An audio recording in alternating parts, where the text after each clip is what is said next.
I'm going live to YouTube right now. Let me get the music up.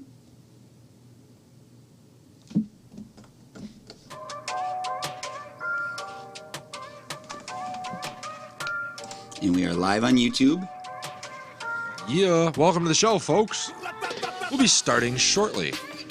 In the meantime, if you have friends that enjoy sports talk and would like to avoid some negativity, Mike is not here this week, so go ahead and hit that share button. Join in the fun. Comment section is live over on Facebook at the very least, at Glass Half Sports, and we'd be happy to put your takes up on the screen. I'll be as negative as I can this week to fill in. Yeah, just to even the scales out. I know all we have to do in order to make that happen is talk about an all-time great, and Gabe will shit all over him. No, when you shit on all-time greats. Oh, okay. Or you shit on someone from the past.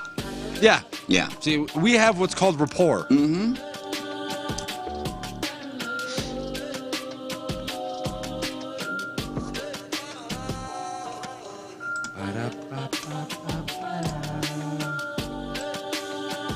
What great intro music.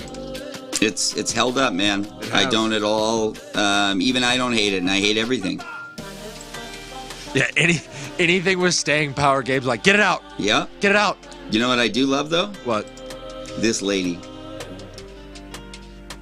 I don't know what it's just this. She just cracks me up. Just Is this that general. is that the blonde chick from The Glass like 20 years later or 40 years later? Yeah, it could be.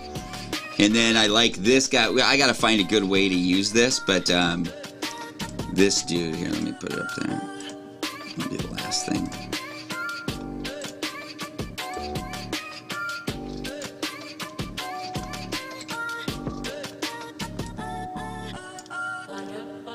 There you go, your little pocket reporter in the cup.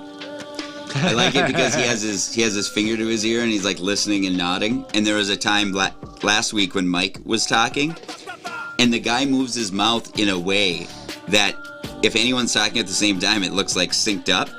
So I got some ideas for that. Hold on, Ming. Why are you fucking paused? Okay.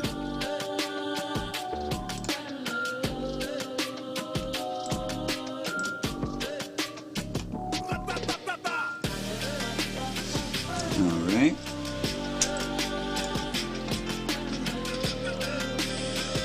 Did I say we're live on Facebook yet? Because we are. Doing my sharing right now. Okay, good. That's what I was checking. Oh, that's what you were hearing also because my phone volume was up. Okay. Yep, just making sure I get my stuff at helping the algorithm. And you can help our algorithm too by sharing right now. Or, Hitting the like button. Or commenting. Actually, commenting, not liking. If you can comment, if you can hear us loud and clear, can you give us a smiley face in comments? That's the whatever. Way to be cliche, Gabe. We Yep. love it. We love it. Way to be cliche, Gabe. Didn't need to repeat that, but social. And we are 15 seconds away. Almost forgot my underdog button this week. Who's the underdog? Oh, The bark button. The roof radar.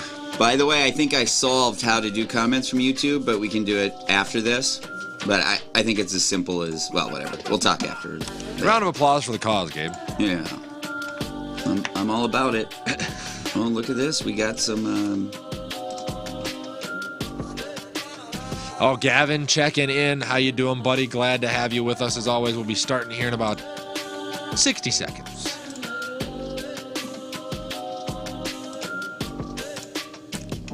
Let's see. That's working nice. Let's get my dude back, and we're good.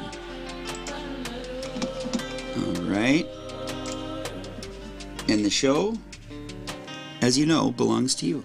I believe it does. Thank you very much, Gabe. And ladies and gentlemen, welcome back to yet another episode of Glass Half Sports, your epicenter and the cruxus of all sports media.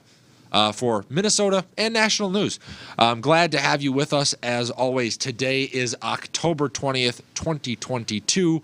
And if you are a sports fan with Sports Fan Friends, as always, make sure you're helping out by just leaving a like, a share, or a comment on any of our content on Facebook or on YouTube or on Instagram or Twitch or TikTok or Spotify. Or am I missing any of them, Gabe?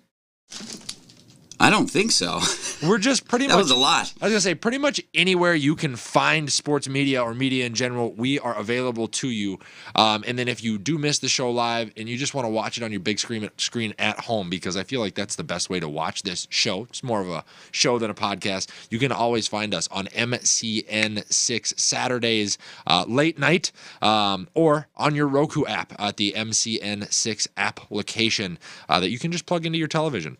So we have a big show for y'all today. Lots to get to, so we'll get right into it. We'll be touching base with Minnesota sports. Lots of news coming from the Gophers, the Vikings, the Wild, and the Timberwolves as they are all in full swing, even though the Twins are a forgotten-about subject at this point in the year. We got to go over the Week 6 NFL headlines, previews for Week 7, massive card for UFC 280.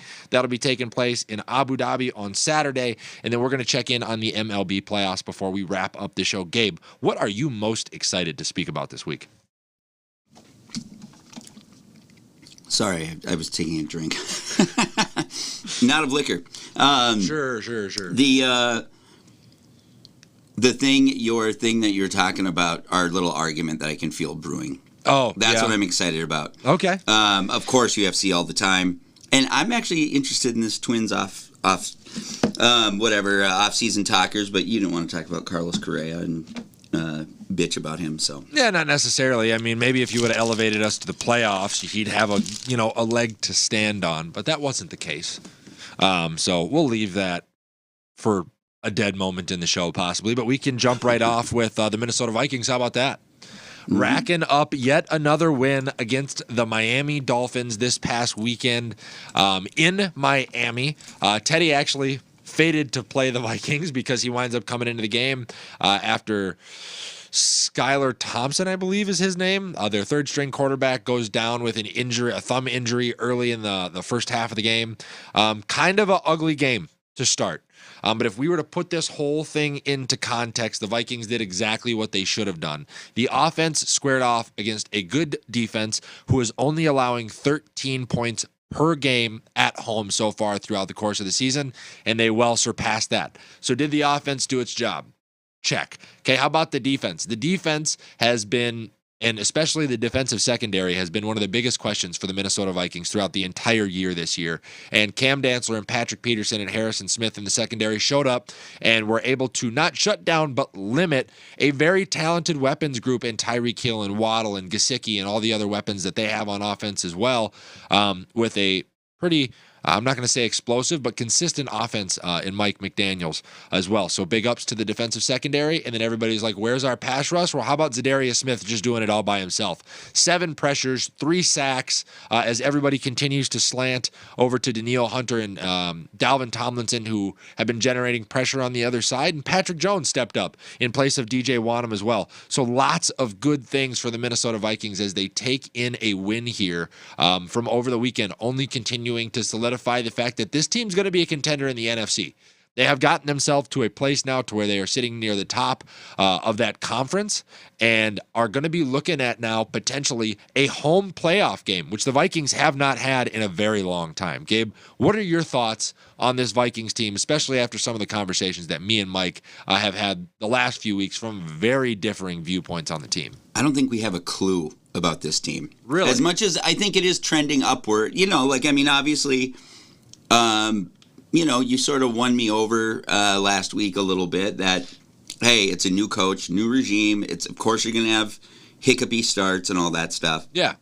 Trending in the right direction. I just think by that same token, it can drop away. You know what I mean? Where there can be, I don't know. And we're going to get to it later in the show. I think it's all about commitment, and the Vikings are committed to the system that they're running, and it's working. And the bye, in my opinion, could not be coming at a better time.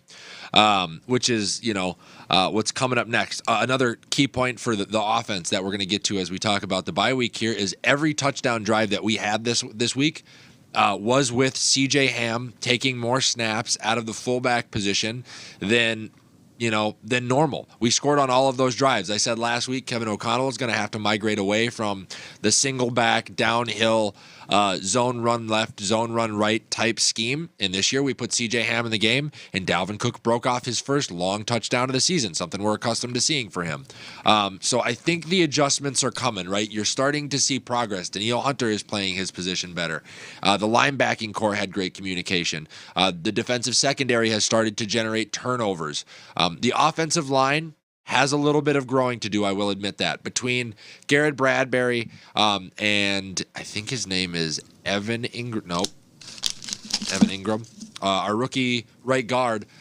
They pretty much sent their blitzers right over those two all game to put pressure on Kirk Cousins. Now we were able to remedy it as the game went on and make a little bit of an adjustment to make sure we could score when we needed to. But that's going to be something that we need to address. That is obviously the weakness in the offensive line up to this point, and I'm very interested to see how that's going to progress as we start to square off against some teams with some real defensive fronts that can wreak some havoc. So, what are you seeing from players, kind of like in post-game type stuff?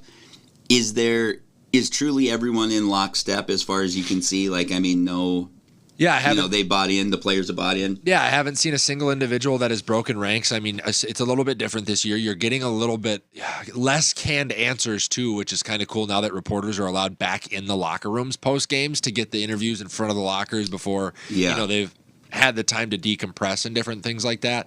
The interview post-game with what Minnesota calls its edge department or its pass rushers with Zadarius Smith, Danielle Hunter, and Patrick Jones all took their post-game interview together. They did it as a unit, right? Something you want to see. Oh, that's a good pose. Yep. What do you think about, so whenever you get into playoff football or, to be a team that really makes a run in the playoffs, for instance, it seems like when it's old nut-cutting time, as my old Pee Wee hockey coach would say, when it's nut-cutting time, I don't know why that has anything to do with sports, but it seems like that's in football especially, your locker room leaders having a strong personality, a get-on-my-back kind of guy is really important. Do you believe that we have that really? Because I don't believe Kirk Cousins is on the offense. I know he's a leader, but not that guy. Who is it on the defense? On offense, it's definitely Justin Jefferson and Dalvin Cook have definitely, I believe, assumed that role at this point in time. You look at those guys, you look at the way the coaches and a lot of the other players talk about their practice habits and how they're always kind of the positive energy on the offensive side of the ball, even when we have lulls. I think those are the guys on offense. On defense, it's Zadarius Smith. I said this when they traded away Everson Griffin, a few seasons back.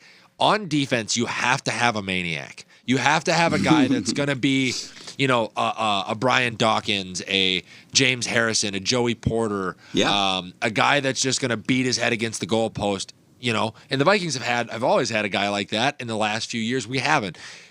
Not to say that Eric Kendricks and Harrison Smith aren't phenomenal talents, but they're kind of vanilla guys between the sidelines, right? They're not really John. They're not trying to get into the opponent's head. Pat Peterson, kind of the same thing. Danielle Hunter, the same way.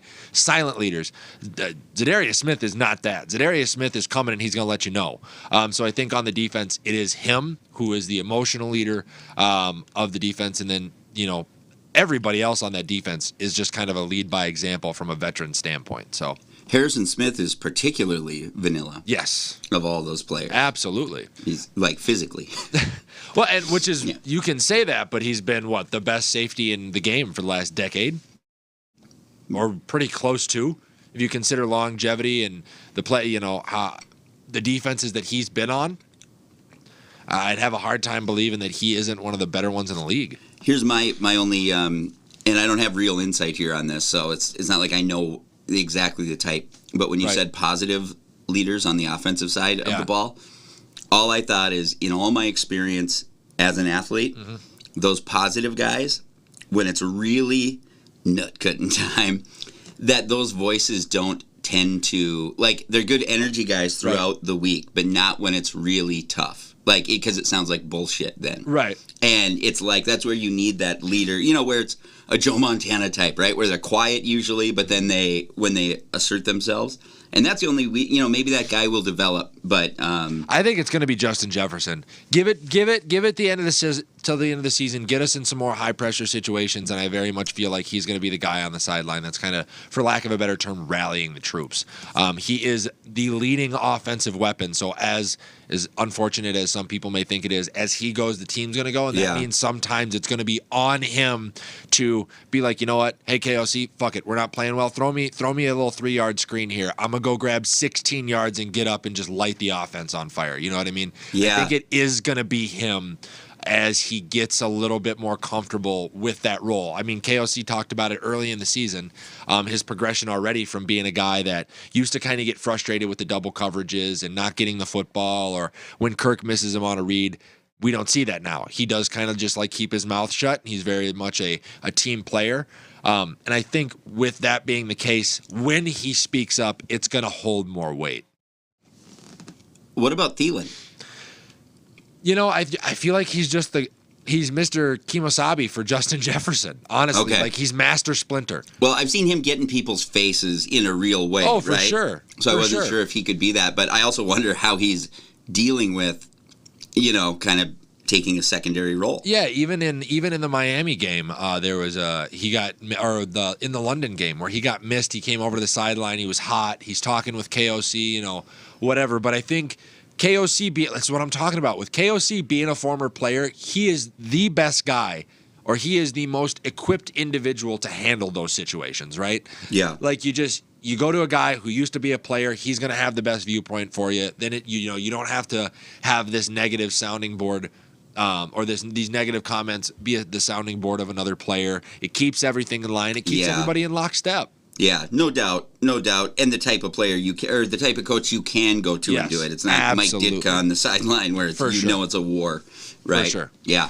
So there's that, and then I wanted to look. Talking about the bye, I think the self scout is going to be important. I really do think that Kevin O'Connell is one of those coaches that's going to be hard to beat twice. Once he's seen it, he's seen it. You know what I mean? Like, he's going to be able to come up with a way. If you can't adjust better than him, you're going to have a hard time beating him in the second go-round, in my opinion. So the bye is going to be important. But more importantly, I want to take a look at the Vikings schedule, right? Because at the beginning of the season, me and Mike said 11 to 12 wins was the ceiling for the Minnesota Vikings, right? That's kind of where we landed. Yeah. So we take a look at the schedule, and let's take a look at like the ones that you go, all right, we should win that game. And we're at 5-1 currently. We come out of the break and we face a Arizona team that is falling apart at the seams. Regardless of if they just traded for Robbie Anderson and DeAndre Hopkins is coming back, that offense is not nearly developed enough to be able to fool the talent that we have on the defensive side of the ball, and that defense is not talented enough to slow down the Minnesota Vikings. So there's 6-1. We have Washington. Carson Wentz just went down, and they don't have serviceable backups in Washington. Okay, now 7-1. New England Patriots. They're currently on the brink of a quarterback controversy between their first-round draft pick from last year and their fourth-round draft pick from this year, and that offense has been atrocious outside of Ramondre Stevenson. 8-1. How about the New York Jets? Ooh. Okay. The New York Jets. Okay, the New York Jets are a team. Yeah, sure, they just beat the Packers, but I've been banging the table on this all season. The Packers are washed. They're cooked. They're done. That offensive scheme no longer fits the personnel that they have, and I think their quarterback should have just retired last year. Okay, so I'm pretty confident in our ability to beat the New York Jets, and I think one of the first real challenges that Sauce Gardner is going to see all year is trying to stick with Justin Jefferson throughout the entirety of the game. 9 wins. The Chicago Bears on the road. By the point in this, which is the last game of the year, right? We're playing in Chicago. But who's to say that Justin Fields is even going to be out there, or are they going to be trying to save him because they're so far out of it that there's no point in having him on the field? How broken is that team going to be? And like I said, Kevin O'Connell has seen that defensive scheme once already. I think he's going to be able to make a lot of progress, our offense versus that defense, and I don't think their offense has all that much more room to grow as our defense only continues to get more cohesive. So 9 wins. Then you'd look at the Giants. The Giants right now, admittedly, are the Minnesota Vikings with a downgraded Kirk Cousins and minus the wide receiving weapons. Defenses are about the same. Both rookie offensive-minded head coaches, somewhat limited on offense, but have the ability to play really good, solid team football. I think we beat the Giants. 10 wins. Then Detroit on the road. Yes, they are one of the highest-scoring offenses in the league, but their defense is awful. And it's going to be an indoor game late in the year, a fast track for guys like Justin Jefferson, Dalvin Cook, Adam Thielen. 10 wins. Now let's look at the guaranteed losses. Buffalo and Green Bay. So we're at 3 losses there. And then we have the toss-up games, which are Dallas and Indianapolis. Dallas has beaten us at home before. So that doesn't, I'm worried about that game. But if you can limit Micah Parsons like you saw the Eagles do, with a lot of RPO and putting him out in space and making him play one-on-one in the open field, you can beat him. And then Indianapolis. We're going to learn a lot about them this week against Tennessee and how physical that team wants to be. How good is that defense? How good is that offense legitimately? Like, they don't really have a perimeter weapon, and we're pretty good against the run. So the Vikings legitimately could be looking at 12 to 14 wins this season versus 11 to 12 with the way that they're playing right now and the way the schedule is shook out. That's a home playoff game. And that should be the way that they look at every game on this schedule as you move forward. Because can Kirk Cousins win a playoff game at home? Yes. He's won one on the road in New Orleans. And then it's anybody's ball game you get out of the first round. By the way, 14 wins might also give you a first round bye in the NFC right now. Excuse me, I'm sorry to cut in, but there's a problem with our signal because I'm getting K-Fan is coming through. It seems like. No, hey, this is like I said. I pride myself on being the most honest sports personality in Minnesota. You are the most willing cult devotee I've ever fucking heard in my life. It's like you ran up to the front gate of the Waco compound, started pounding. You let me in. I love you guys. It was the front gates of TCO. Get it right. Yeah. But that's who this team is. If they can continue to make progress, they've proven they can win close games. They have some of the best weapons in the entire NFC. They've got a coaching staff that is committed to greatness and a defense that is only going to get better. But they have not been tested. They don't have those guys. Like, this could so easily... Like, I get your optimism, and you should be. Just, tamp it down. No, I don't know. Chip, chair, and a chance. It's all you need, right? True. So if you can go into every game and say, we got a chance, regardless, and this was my point to Mike the last 2 weeks, if you can get into any game and it be a one-score game in the fourth quarter, the Vikings have proven they can get it done. There are teams in the very similar spot. They may be roster-wise more talented, Minnesota, that are not getting the job done. Colin Cowherd and Rich Eisen actually both said this on the show this week about the Minnesota Vikings. Winning close games is a skill and an art. Either you have it or you don't, and the Vikings very obviously have figured out the situation on how to get it done.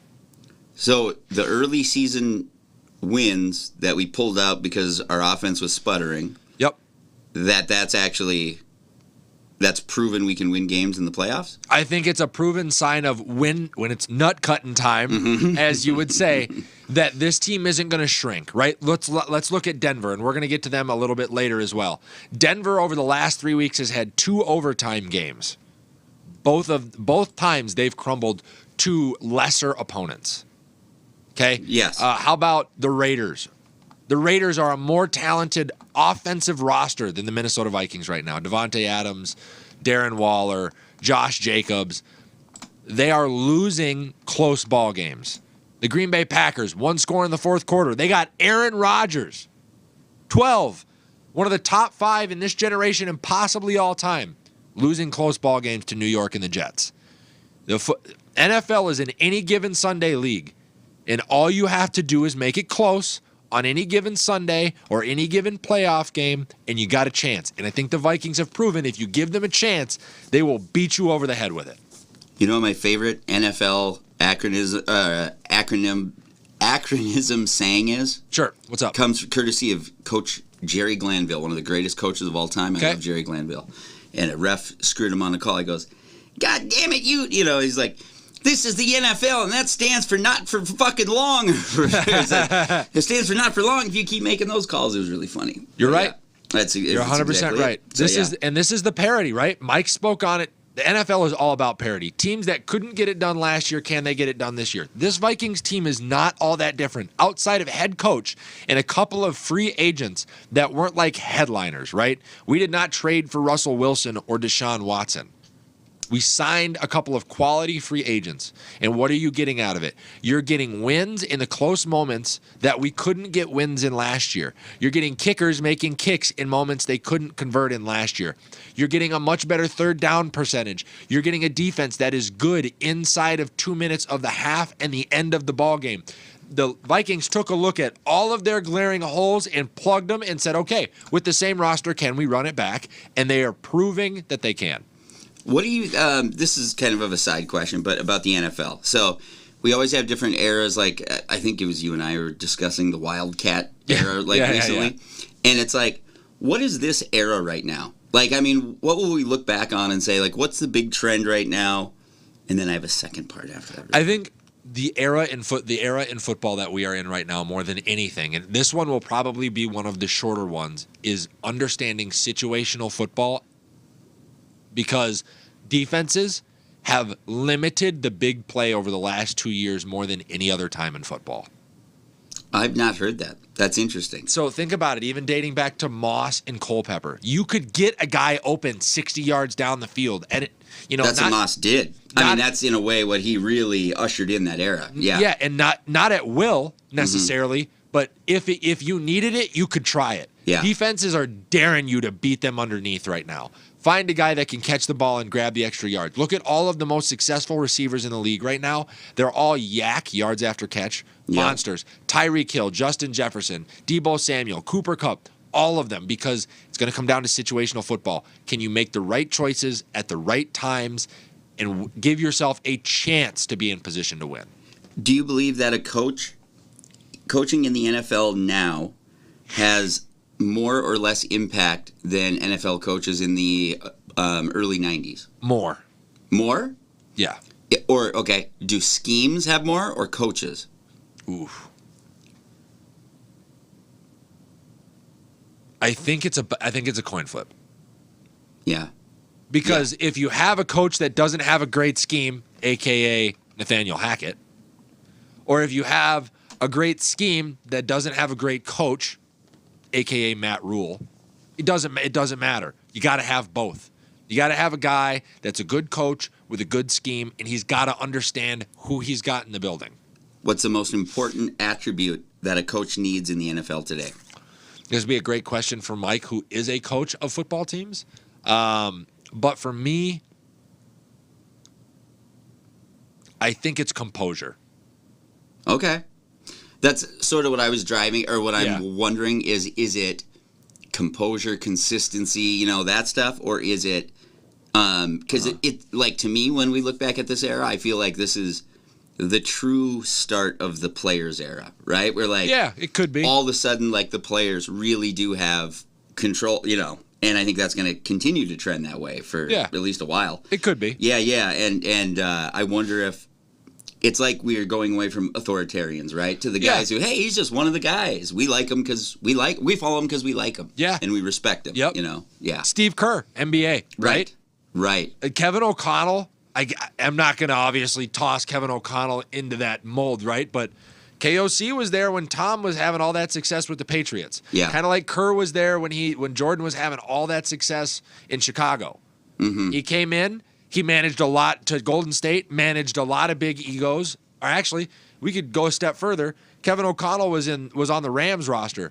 Aaron Donald, Jalen Ramsey, Matt Stafford, Cooper Kupp, Bobby Wagner, Von Miller, all of these big personalities learned how to manage it as an assistant, took over as a head coach, managed a lot of big personalities as a head coach. Steph Curry, Klay Thompson. Now you've got Justin Jefferson. You've got guys like Zadarius Smith. Danielle Hunter is an elite talent who's in a contract year this year. You bring in Dalvin Tomlinson, and as a young head coach, brought in other coaches that have 10 times more experience than he does, so he can continue to develop. He's got all of the right intangibles and people in place to be a very successful NFL head coach. And you look at the Vikings sideline. We talk composure. Have you seen the Vikings panic once this year? No. God, you love Kevin O'Connell. Yes. It's really just palpable. You know, I'm a player apologist, right? You've said Yes, it. you are. You've said it. We've said it for weeks. Kevin O'Connell's It'll a former suit you player. well in this business, but yeah. Yes, you are. So that's what we got on the Minnesota Vikings. Gabe, any closing thoughts? I want to say for the audience real quick, because as I say, he's a player's apologist. But what I really want to be clear about is that it is natural to him. This is not a pose. No. It's just that's why it's amusing to me. It's because it's not. I've never met someone who just naturally is so a defender of them. So yeah. Anyway, I see him as kind of petulant millionaire babies, but anyway, They're there to do a job, man. Yep. They're there to do a job. No, So I get it. from the purple and gold to the maroon and gold, we've got some Gopher news, some good, some bad. Where would you like to start? Let's see. So, well, I guess let's start with the good news. All right. The good news would come out of Golden Gophers basketball, Gabe. Did you see the alert that dropped earlier this week? No, I did not. Ben Johnson and the Minnesota Gophers signed the 13th highest ranked prospect in the country in 7'3" big man Dennis Evans. 7'3". That's a massive signing. Why from Riverside, California? Why would he come here? I honestly don't know. I would love to Right. ask him personally, but I think this is part of the culture shift that Minnesota basketball has been trying to implement. Like, we've had some good players over the last few years, but we haven't had the ones that'll get us over the top, right? We've been missing a piece. We've been missing a rebounder, a rim defender. We've been, you know what I mean? Like, the Gophers seem like a team that when you get to March Madness should be winning games. Maybe not winning championships, but winning games. And they've been missing the bracket entirely or getting bounced in the first game. And with Ben Johnson taking over and the shift in culture that they want to do, the word on the street is that they have been burning up the recruiting trails, trying to get their hands on any and everybody that they can get in front of. And it's all about volume. If you get out in front of that many kids and you're that passionate about your program, somebody's going to buy. This kid bought in. To me, a 7'3" college player, like that is like ride that shit. You know, if he's decent. that's Taco like ride Fall that was shit like to the Final 7'4", Four. 7'5", and he almost took out Zion Williamson and that Duke team. Right. So the other part of this is now you can not necessarily use, but you can leverage him as a recruiting Right. chip for classes to come. Of course. This could be the start of something that is very, very big and super crucial for Minnesota men's basketball. Super big. Let's just examine. I got to revisit this for a second, though. Why would he come here? I don't know. Like, he must be big at like cross country skiing or ice. I've seen a lot of 7-footers out there on the trails. Yeah? Ice fishing. Who knows? With NIL blonde women. You know what I would love to hear? With the NIL and stuff in place now, I would love to know what his NIL looks like for the Gophers. God, it makes me like him as an independent thinker, right? Like Yeah. that he's not. Think of the pressure on him to go to any of the big schools, Oh, yeah. right? I mean, it's really cool that he's able to. I mean, of course, it goes in our favor. I'd Yeah. be saying he's a fucking idiot if he went somewhere else, but I'm impressed. I am too. And you know what? Hats off to the Minnesota staff for getting this done. Who's our head coach? Ben Johnson. Ben Johnson. Ben Johnson. Hats off to him and his entire staff, because Minnesota has good in-state basketball talent. Maybe because it's cold all year long and we spend a lot of time in the gym, but we haven't had the opportunity to retain Terrell Suggs or Chet Holmgren or some of the like top level prospects that are coming out of Minnesota. Now you have a chance. You get a guard that's really good that comes out of Minnesota in the next 2 years, and you can go, Come on, I got a big man that's going to make you look really good in the pick and roll. I got a big man that's going to help you win NCAA March Madness games. You know what I mean? Like, this literally could be the catalyst that changes the direction of men's basketball in Minnesota. Have you watched that dude? Like, have you watched any tape yet? I have not. I know he's part of a USA team, or he was a USA alternate. Okay, he's not just tall. No, he's talented. Wow. 4.5-star recruit. Some people have him listed as a 4-star. Some people have him listed as a 5-star. I will watch some tape and try to figure out like what the strength of his game and stuff is. But this is big. Mm-hmm. This cannot be understated. Absolutely cannot. Love it. That's great. So from the mighty rise, crash it down. From the mighty rise of the Gophers basketball program to the inevitable fall of the football program, I'm calling for the gallows on PJ Fleck. Ooh, I like this because I've never liked his what I think is fake positivity shit. You know what? He'd be amazing as a motivational speaker. He can't coach football. He can't hire coaches that know how to coach football. If he could, we have the most veteran team in college football right now.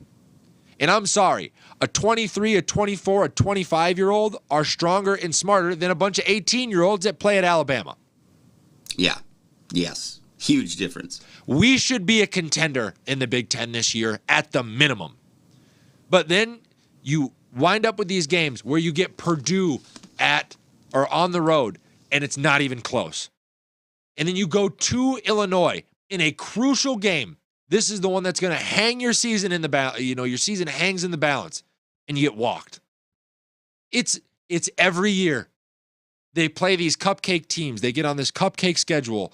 They look really good, and then they run into real talent. And it's not like the players are getting outplayed, but we're getting out coached. And then you can see, because we're getting out coached in big moments where people are paying attention, it affects recruiting down the line. Guys don't want to come play here, right? So I'm done with PJ Fleck. I'm out on the entire staff. You got to go get somebody new. You got to go get somebody that knows how to recruit, that has ties to a bigger program. And Nick Saban, hand him the keys, especially with NIL being available. Whatever they want, give it to them. We got to get some solid recruiting classes, and pretty much we're going to have to work down to the studs. If Minnesota Gopher fans think that this thing is going to be good looking next year, good luck. We got a bunch of 26-year-olds, 25-year-olds, 24-year-olds on this team that have been here way longer than they should have been because of the COVID year, and all of them are leaving after the end of the season. So the program's going back to freshmen and sophomores. You're going to have to recruit your ass off this offseason. Interesting thing, I'm just looking at some Gophers news, seeing if there's any updates, but it says that if Tanner Morgan can't play, which it sounds like he should be able to make it back, but they're not sure. Yeah. That we have what is it, freshman gunslinger? But they're calling him a gunslinger, and Favre-esque and Mahomes-esque. And they have a bunch of player interviews where they're like excited for this kid to play. Yeah, but he's a freshman. Right. But it's interesting. And he did not look good at Illinois when Tanner Morgan went out. Yeah. And he not only that, his first legitimate start then would be at Penn State for Penn State's homecoming. Their whiteout is one of the most ruckus college environments that you're going to get. And we're going to them for his first start. It's not even going to be a competition. Not even going to be close. Well, you just threw water on that. Thanks. Sorry. It's all right. Like I said, I'm the most real Minnesota sports personality you're going to get. It's time to be done with PJ Fleck.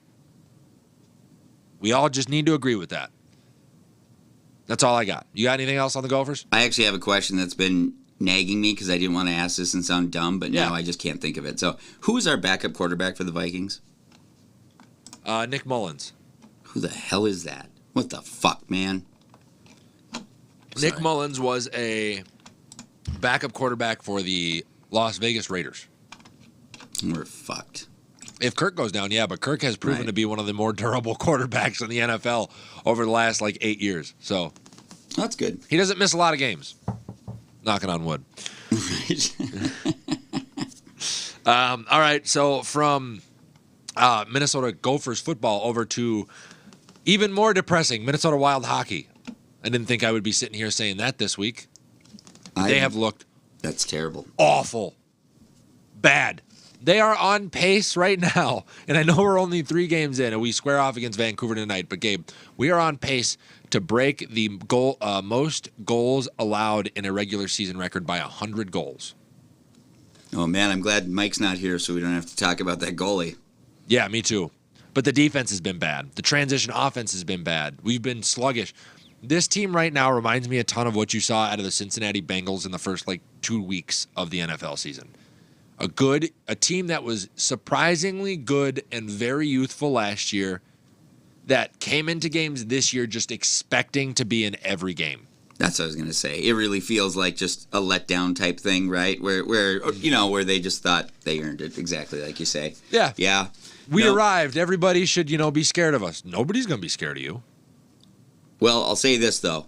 Teams like that, we've seen it over and over. When they do, if they can engage quick enough and figure it out, they can put it together and make a charge. But yeah. It's an 82-game season, right? There are adjustments that can be made. Bill Guerin is also one of the most wise individuals in the league when it comes to making moves, right? As far as making trades to improve the roster throughout the season. If the goalie continues to be a problem, would it be super surprising to see him address that? No. Right. So I'm not going to hit the panic button yet, but this definitely needs to change quickly for the Minnesota Wild. They have a chance to right the ship for their upcoming games. At home tonight against Vancouver, who is 0-3-1, should be able to win that game.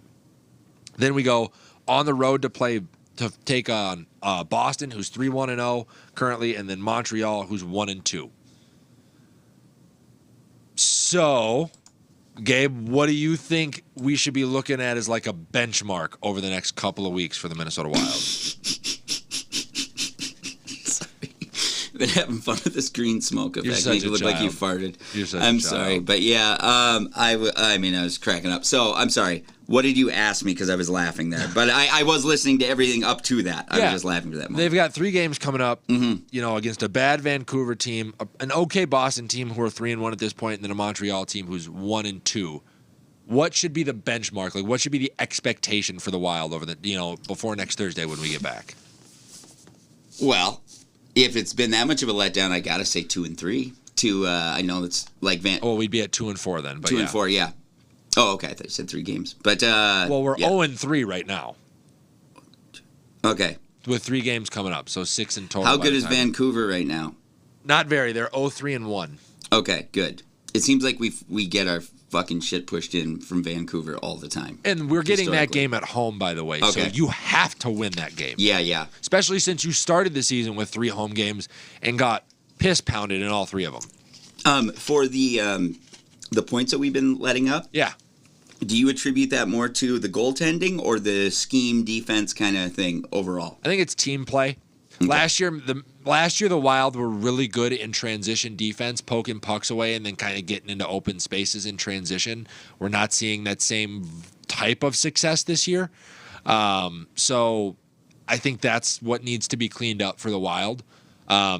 Once we clean that up, if it persists, then we would look at the goalie, right? You can't go right to the net, right? Because the goalie is the last line of defense. Yeah. It's like a safety in football. If your safeties are getting burned, how bad are your corners? Yeah. No, for sure. And that's exactly was my question, is that how much of this do you put on the goalie, I guess, is kind of what I was trying to think. But yeah. And name another, and I told Mike this, because Mike obviously in game 1 messaged me and was like, oh, I'm so glad we kept this goalie. And I was like, listen, a guy of Marc-Andre Fleury's age, right? Name another guy of his age and ilk that comes out guns a-blazing. Yeah. No, I think this is actually a natural letdown. Yeah. For a young team. I really don't see, just like the Vikings having hiccups to start with. Yeah. It makes sense. I wouldn't, whatever. It's not the time to be alarmed here. Right. When Brady came out all those years, when he got older with the Patriots and he went 2-3, nobody was like, sound the fire alarm. Everybody was like, it's Brady. He'll figure it out. Right. Marc-Andre Fleury's a first ballot Hall of Fame goalie. He'll figure it out. Right. He'll figure it out.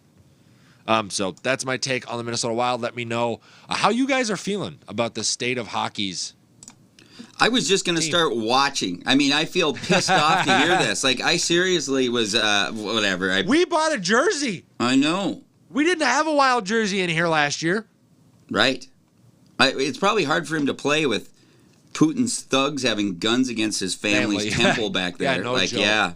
I mean, for real, that must be real stressful, like in a genuine way. I wonder if they're protecting him from media too, to not say things.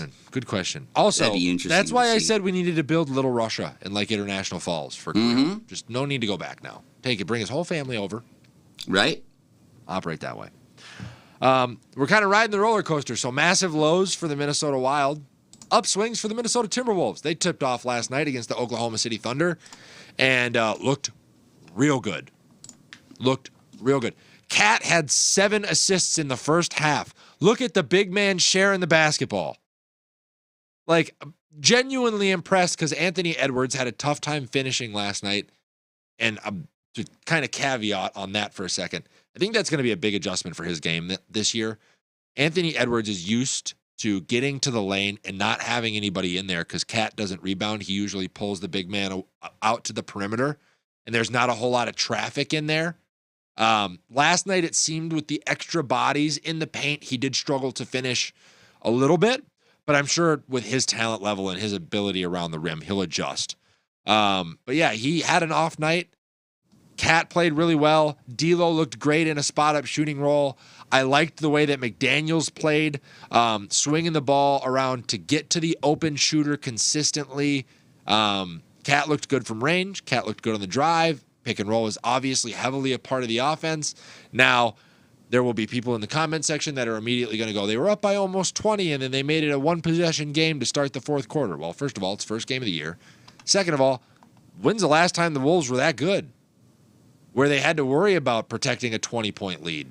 It's not consistent. You're going to have to learn to sustain those and what rotations to have out there. OKC made good adjustments as well. But the important part, much like the Vikings, down the stretch, the guy that we brought in Rudy Gobert, in the last 2 minutes, affected or blocked or tipped or whatever on 4 of the final 7 attempts for the Oklahoma City Thunder, and then got us out in transition and re-separated us. Did exactly what we needed him to do. And the Wolves came away with a win. I was impressed. Who was you bring up an interesting point to me, or interesting thought. Yeah. Did Edwards, who was his big in college that he played with? Don't know. I can't think. I don't think he had one.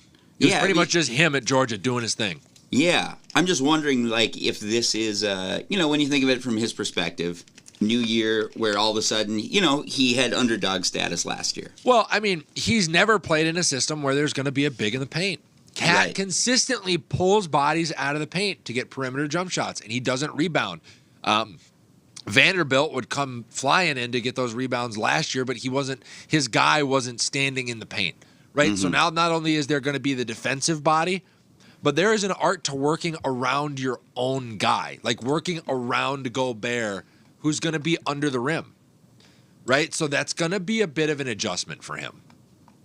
Yeah. Yeah, I just wonder, I'm truly getting excited to watch this team now. Yeah. Just because I want to see how he plays in that scenario. I don't even know his skill set as far as if he's, if taking it to the rim is his best. Oh, yes. I mean, that is his best skill. Okay. He posterizes people with an open lane. Like, there was a dunk last year where he almost jumped over a Miami Heat player. And I saw that. And I've seen a bunch of the dunks and stuff. I guess I just haven't watched enough deep game stuff to know if he can, when he penetrates, can he kick it out really well? I mean, he has some court. There are parts of his game that are definitely developing, and I think him kicking out on some of those drives are what me and Mike were talking about last week. The one piece of his game that I think isn't fully developed, I think there's 2 of them, is his range from 3, like outside of shooting from the corner, and his ability to initiate offense, right? When you're initiating the offense, like LeBron, a lot of times you're in a pick and roll, you're driving, and then you got to keep your eyes up. Who's going to be available? That is the part that I think is the next evolution for him as he moves forward that will lead to team success, right? He's going to be able to find success no matter what because of his physical traits. Team success is going to come from, can he get the other guys involved on a consistent basis? Like, Cat did a phenomenal job about that last night. Watching Cat and Rudy Gobert in a pick and roll, by the way, is terrifying. They're both 7 feet tall. You know what I mean? So, like, Cat's obviously above the defenders and has a little bit better vision. Anthony Edwards doesn't have that advantage. So, something that we're definitely going to have to learn. What do the Wolves need? So, first of all, could this team as is win an NBA championship? Yes. Really? As is? Yeah. I was not prepared for that answer. Me and Mike said it. The win total, Vegas's win total for the Wolves was 50 this year in an 82-game season. I get that, but it's such a difference between, right, winning the championship. How do they match up with, with Golden State or whomever you think is that? Like, what's who do we fear the most in playoffs? Would you say to match up with? In the Western Conference, it would probably be the Warriors and the Clippers. But even last year, before Gobert, the Wolves had the Warriors number. Like we beat them a few times last year. That's because they didn't care about us, though. Maybe. But like the Clippers, I think, are the team that would scare me the most because they're the most like the Wolves, and I think they have the one thing that we miss, which is a true lengthy secondary scorer. I like Cat and Ant, but I would take Paul George and a healthy Kawhi Leonard over the two that we have, right? I think if the Clippers are healthy, their point guard is also better. I would take Reggie Jackson over D'Angelo Russell. Mr. October, absolutely. What if you play GM for the Wolves? Who's the one piece that we could get where you say, "Oh, we're a favorite for the championship," or whatever in that conversation? We need an absolute sniper from 3, like somebody who is. Anyone out there you can think of? I think that's what we're trying to get out of Austin Rivers. I think that was the attempt in acquiring him from Denver. Off the top of my head, I can't. And with the amount of draft picks that we've depleted at this point, it's just going to have to be a developmental thing. Maybe like Dan Marley has a son out there or something. Right? We can go get Bol. I love, yes, I'm on board with that. Add some more Way length. on board. Yeah. But yeah, I think the Wolves are in a good spot. They're going to run it with the roster they have. When we talk about like the 3-point line, which is where our only limitation is, I think scoring wise, can D'Lo become a spot up 3-point shooter? Can McDaniels develop a consistent 3-point stroke from the corner? Can Anthony Edwards improve from 3-point from where he was at last year? Cat's already a good 3-point shooter. Austin Rivers is a decent 3-point shooter. McLaughlin isn't terrible from out there. Kyle Anderson isn't terrible, and he's the forgotten piece in this right now. I think the Wolves are in a great spot. I'm telling you, 54 wins for this team in a home playoff series. They're going to be the 4 seed in the West. That's awesome, man. Let's go to a game sometime. Yeah. Let's do it. Yeah. Unfortunately, they're good, so they're not going to be nearly as cheap this year. Right. Well, I know a lot of strippers, and they get broke people problems, Gabe. Yeah. Broke people problems. So I think that's all we have for the Minnesota Sports Roundup. Yep. So let us know what you guys think about your Minnesota sports teams in the comments section below on Facebook or possibly on YouTube. And Gabe will toss them up on the screen here, and we will get back to you live. Otherwise, I will respond to you after the show in the comments section. And we can move right along to the headlines for the NFL in Week 6. And I was having an interesting conversation, Gabe, with a buddy of mine earlier this week, and we were talking about commitment. And he was talking about relationships, right? The more success you have in anything in life, the more committed you have to be to stay successful, right? Yes. Because the pressure ratchets up. Would you agree with that? Oh, I mean, 100%. So the NFL being the apex of pressure and success for NFL players, coaches, organizations, owners, television deals, everything. Commitment sometimes, or maybe more often than not, I think is the separating factor for a lot of teams. And I'm going to use Brady as a jumping off point here. We talked about it last week with him and Giselle. That's a distraction. He's got the TB12 clothing brand. He has filmed 2 documentaries over the last 12 months. How good are the Bucks right now? What? 2? 2. Man in the Arena, and then he did one running back his last year with the Patriots as well, with Edelman and Gronk and a couple of other way players. Up his own ass. Oh, yeah. Yeah. So do you think Brady's 100% committed to football this year? Especially, it's impossible. He missed 11 days in training camp. He missed a Saturday walkthrough for the first time in his career this last week. As a guy who's gone through a divorce. And, it's impossible. And it wasn't to Giselle either. That's got to be another level. Oh, yeah. Another level more painful. No, I mean, for real. That there's no way you can focus on your thing in the same way. And now you see there's a tangible difference in how the Buccaneers are operating this year. Okay, so you put that in a vacuum and you can say, oh, but Brady's Brady. He'll figure it out, right? Let's look at some other teams around the league that aren't committed, to further my point. Is Green Bay 100% committed to Aaron Rodgers after 2 years of I might retire or leave the franchise? I don't think so. Certainly not. How good do they look right now? They just lost to the Giants in London and to the Jets in Lambeau. That's not great. Okay, how about Kyler and Cliff Kingsbury? You think those two, after the contract dispute and the owner having to install a study clause, which was then redacted, and Kyler had to do a press conference, and D-Hop's suspension, and all these other things, you think Kyler and Cliff are 100% committed to each other? Right. They're not looking all that great either. I called that at the beginning of the season. Okay, how about the Las Vegas Raiders and Derek Carr? After those comments came out about, oh, you're going to keep that motherfucker, and Josh McDaniels shows up, Tom Brady's boy, in Vegas, are we 100% sure they're committed to one another? Well, they're 1-4. That's not great. How about Baltimore and Lamar? Baltimore has been a really good team, especially in clutch situations, close ball games over the last couple of years.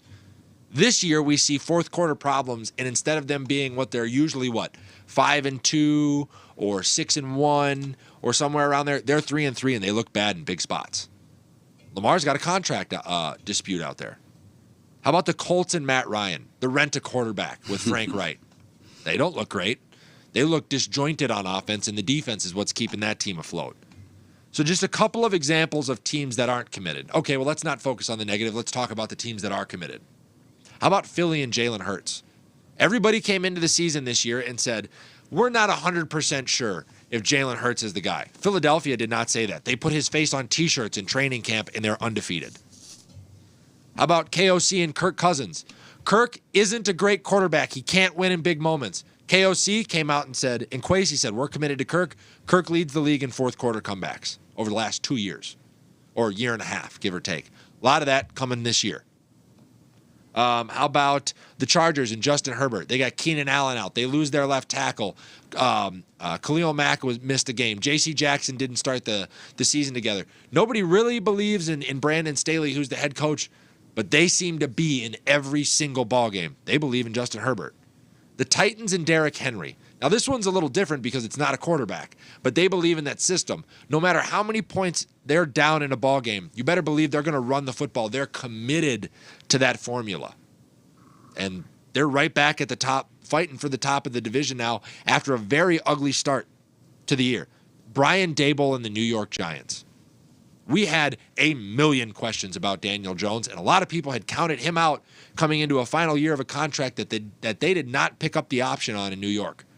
Daboll said, yeah, Daniel Jones is our guy this year. The Giants are 5-1. Last but not least, how about Seattle and Pete Carroll? They traded away Russell Wilson.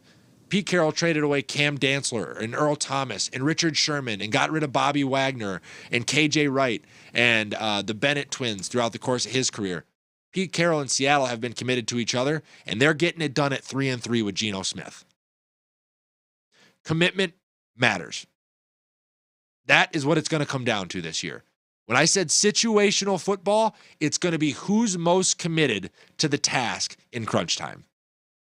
And that's how I will look at the remainder of this NFL season. Gabe, do you think that this has any validity? I hate to do this to you. What is it? I just, I do. I just see through you. It's easy. No. Of course, I agree with that to a large extent.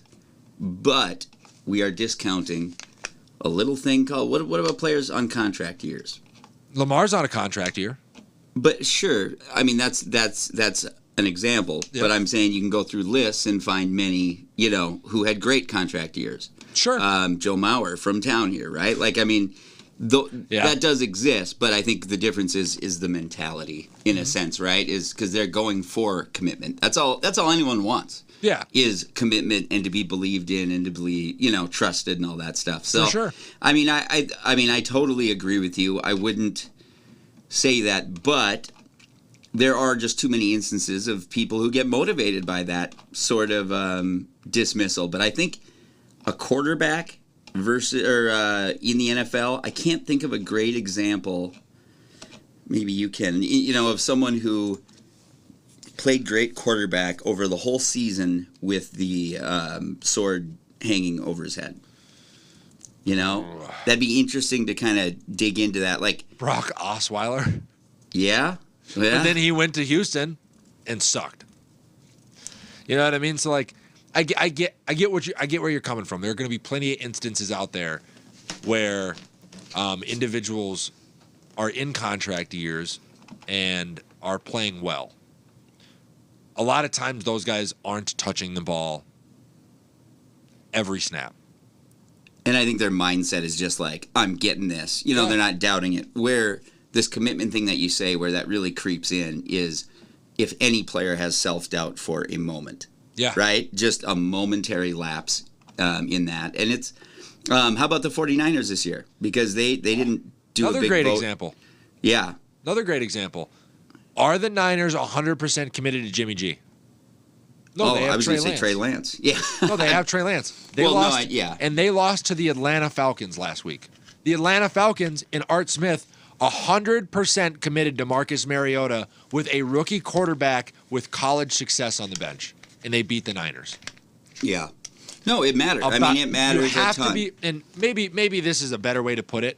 You have to be committed to one another. Yeah. There has to be a belief, a mutual belief in one another. And I think at any point that it is lopsided, you start to lose control of the ship.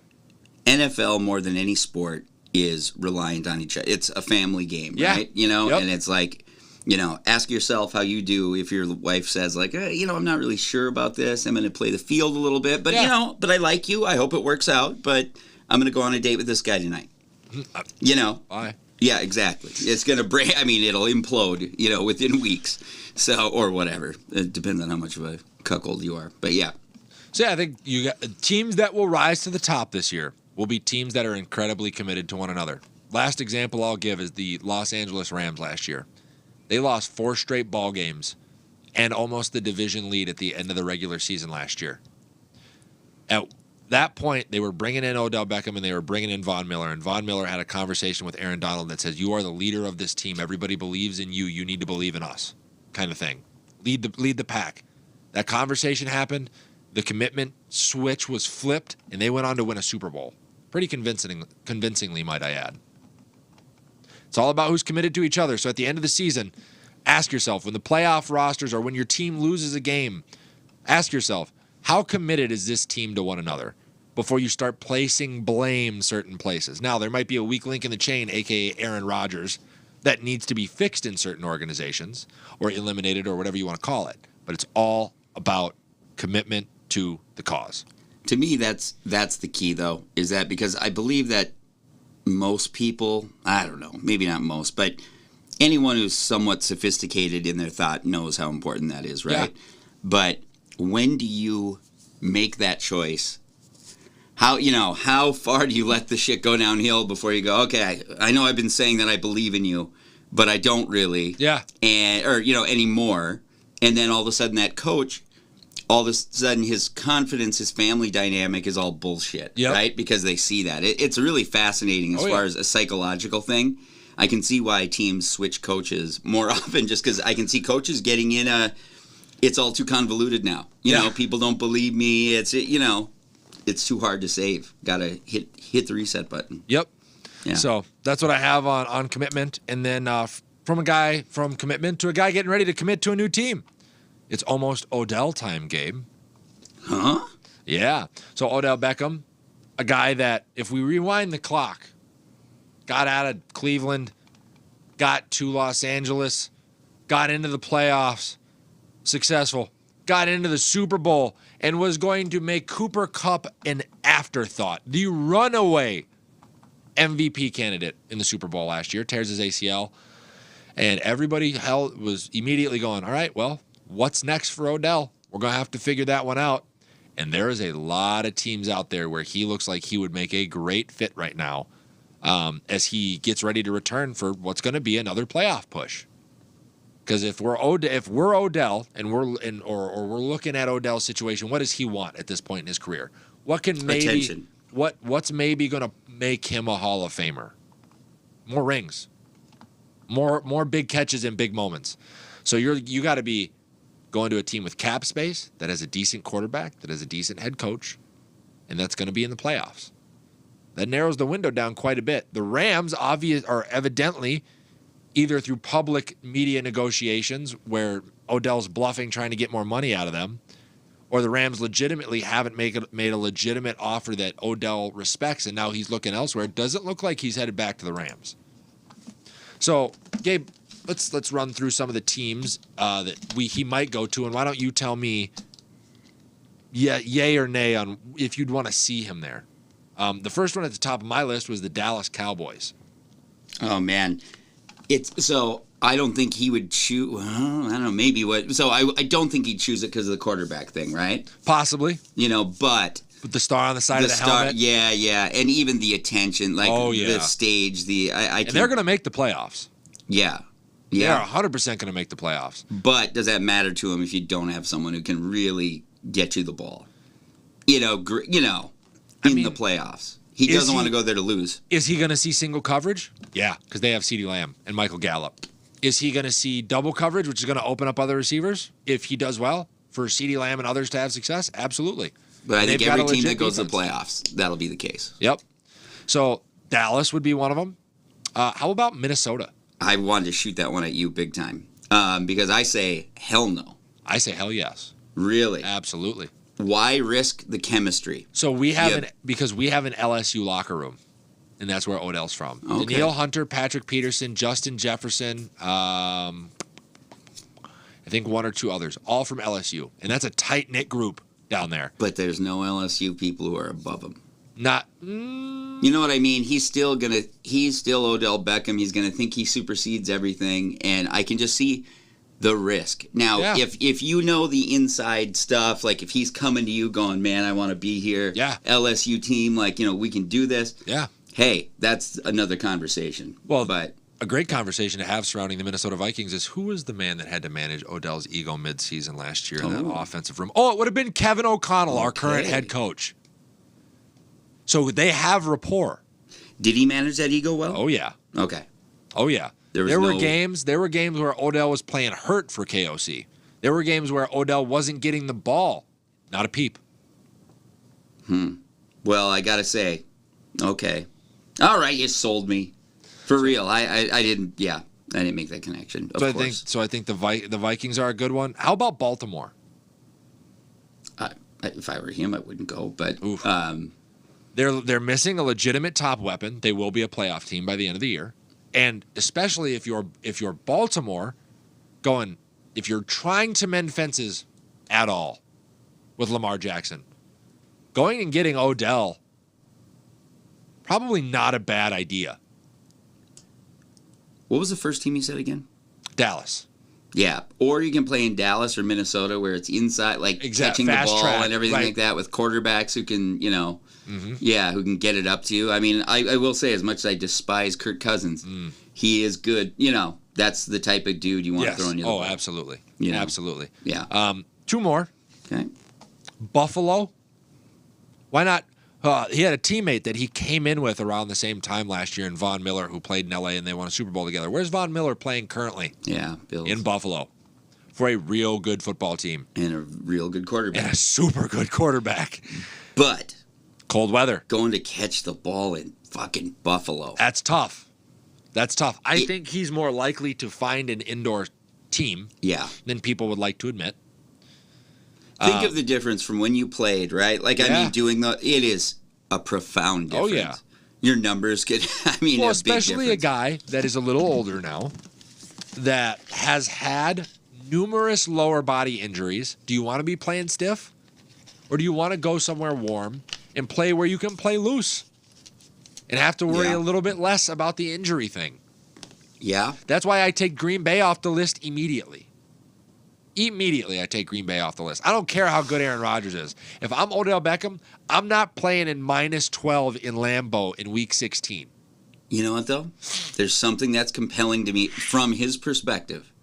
Just that, you can make the case that Yeah. Aaron Rodgers is like, in the GOAT conversation, right? I mean, he's Sure. not because of Tom Brady, but, Sure. and I can see that Green Bay as a franchise, as much as we hate him, I can see that being a thing. Yeah. But still at the end of the day, you take Buffalo over Green Bay. Yeah. And you take the indoor things over Buffalo, I think. Yep. Now, there's one team that I think is a sleeper, and it's up on the screen right here on the left-hand side. Chiefs, now a strong contender to sign wideout Odell Beckham. Guess who just restructured his contract in the middle of the season? Mahomes? Nope. Okay. Travis Kelce. Why did he do it? Maybe to Mahomes make cap, should have. maybe right. to make cap room for a guy like Odell Beckham Jr. Now, if there is one as good as the Chiefs are, and Patrick Mahomes is phenomenal, and Andy Reid is a genius, the one thing that they miss right now is the ability to stretch the field. I like Sky Moore, the rookie that they drafted, who they're trying to put in Tyreek Hill's mold, but he's not ready. Odell Beckham, as long as he can still run fast in a straight line and run the deep end, the post, the comeback, and the go, will give Kansas City what they have been missing so far in the season, and I think would make them immediately the favorite to win the Super Bowl, even over Buffalo. I'm just sitting back here thinking about what a bad look that is on Mahomes, that Kelsey is rescheduled. Like, for real. I think it is. I think that doesn't, if that were me and you, Oh, yeah. and we had some prospect we wanted to bring in, I took a pay cut, but you didn't. Wouldn't you feel a little Yeah, self-conscious? a little bit. I don't know. It's interesting, that's all. A little bit. A Yeah. little bit. But where out of those teams? So we've got Dallas, Minnesota, Buffalo, Baltimore, and Kansas City. Who do you think is most likely to wind up with Odell Beckham based on the information I gave you? I mean, this sounds weird to say, but Minnesota almost feels like the best option. I mean, Bring it on, Odell. Come back and see your offensive coordinator. The Rams' offense does not look the same without Kevin O'Connell. does he have any connections at the Chiefs? Because Chiefs is actually my number 2. I'm sure he's aware, has trained or caught Right. passes with Patrick Mahomes or has been around Travis Kelce. In the wide receiver room, there isn't really anything. Juju Smith-Schuster, Marquez Valdez-Scantling. Not a whole lot there. I got one other variable here Yeah. to throw in, which is that the difference at Minnesota that makes us, it should make him excited, Yeah. but I'm guessing maybe won't, which is that Jefferson is the number 1 for sure, and I know that Kupp was there Yep. last year, but at Kansas City, he could step in and sort of be regarded as, really like a savior and a big, big weapon. You want to be the savior. How about come to Minnesota and bring this city its first championship ever? Yeah, You want to talk about narrative? What gets you into the Hall of Fame? Narrative. yeah. Narrative gets you into the Hall of Fame. Julian Edelman has 3 or 4 Super Bowls. He's not getting in. Odell can get in with 2 if he brings one to Minnesota. He could retire after this year, and I'd punch his ticket. Has there been one rumor that you've seen where they bring up Minnesota? Yeah, look at the have? television. Vikings signing Odell Beckham Jr. makes sense from numerous angles. But that's a Viking Wire. It's from just Vikings them Wire. saying it makes sense. It's true. Yeah. I don't see anybody posting it, right? Like, I'm not seeing a Right. ton of people talk about it necessarily. But if we went with, okay, what makes the most sense? Kansas City and Minnesota. Oh, I saw. There's a thing from 23 hours ago where Kelsey said that, whatever. He put his vote behind Odell as like, Yeah. That's why he did that. Oh, yeah. Interesting. Packers may have opened. This is 3 hours ago. Packers may have opened the path for Odell Beckham Jr. to join them soon. Wouldn't even consider it if I'm Odell. I wouldn't either. I'm not even picking up the phone. No, me neither. Especially like one-dimensional team too. I was gonna say that team's in bad shape right now. Yeah. Bad shape. He just lost to the Giants and the Jets. Odell's not fixing that. Right. Come on now. Right. That's just putting too much on your fucking back. Jesus. Yeah. It's not 24-year-old Odell. He's almost 30. Ooh, hang on here. The Spun by Sports Illustrated just put Dark Horse team named possibility for Odell. This is 20 hours ago. Per Judd Zulgad, whose name I've heard 1,000 times and I still can't say it, says that let's see, I give Odell so much credit. Whatever, that he's now actually named by NFL sources as a possibility to come here. Interesting. And yep, they brought up everything you just said. LSU stuff, and then KLC is, of course, the biggest thing. It's almost like I'm a credible thinker in the sports world, Gabe. I'm so close. You're getting there. I'm getting there. I just need a cosign somewhere along the line. I wish Vikings Wire would have cited you in their article. I wish anybody would cite me for my takes. That's true. Credit where credit is due. I give it to everybody else. I mean, Arrowhead, Pride, Sports Illustrated, and Vikings Wire are on screen for me. All the tweets of other people that I put up. Ain't nobody want to come to me, sourcing me. What's going on here? Commitment, right? We got to be committed to each other. Bucks is also the other outside team I'm seeing named. Yeah, I find that one to be a little hairy. That's a very busy wide receiver room already. Mike Evans, Chris Godwin, Julio Jones, Scotty Miller. I think he has a hard time getting on the field, and it's going to be difficult to spread the ball around in that system with the offensive line being as bad as it is right now, and Tom not being as committed as he normally is. Yeah, interesting. All right, let's move on. Okay. You want to talk about Dan Snyder? Yeah, I do. I think he's cooked. Somebody finally broke ranks. Jim Irsay pretty much came out and said, yeah, there's plenty of grounds here for us to dismiss him. This was after Dan Snyder came out and said, well, I've got dirt too, and I'll bury the rest of the league, which I don't think will happen. I do. I think this is what is really, I think like a lot of things in life, there's people who make their public statements, and then there's what happens between their ears, right? And when I look at NFL owners, and I can't even name off a ton of them, but I can name one really prominent one, Jerry Jones. And I think if in his mind they got to go, you mean this can be taken from me because I like chicks? You know, like, I mean, from their mindset, right? Like, Jerry also is in cahoots with the television. With he's the one that does the TV deals for the NFL, and here's what I'll say to this, and we got to move on because we are running a little long today. We're over time. Is Jerry is pretty much going to have control, not necessarily, but he's going to have a big say on how the narrative goes because he's the one that signs the TV deals for the NFL. If he wants the TV media to get behind just burying Dan Snyder, that's what they'll do. There's too much money that the NFL brings to these television networks to where there is not a replacement for them, to where I'm sure everybody else outside the NFL does not want to see the Shield tarnished. And so, like it or not for Dan Snyder, he's fucked. Yeah, but I got breaking news for you. What's up? In fact, a reporter is here just to cover my take. Okay. It's that Jerry Jones is a sex pervert. Oh, dude, Google him. Look at all that. He has more things to hide than Dan Snyder. And I'm telling you, these dudes are not going to like the idea that you can... Every guy who's done scuzzy stuff doesn't like to bury other guys for doing the same stuff you're doing. That's what I'm saying. And I think it's just a higher hill to climb. I think that public opinion absolutely wants him out. I think they might even get him out eventually. But it's not as simple as what it's looking like, I think. Possibly.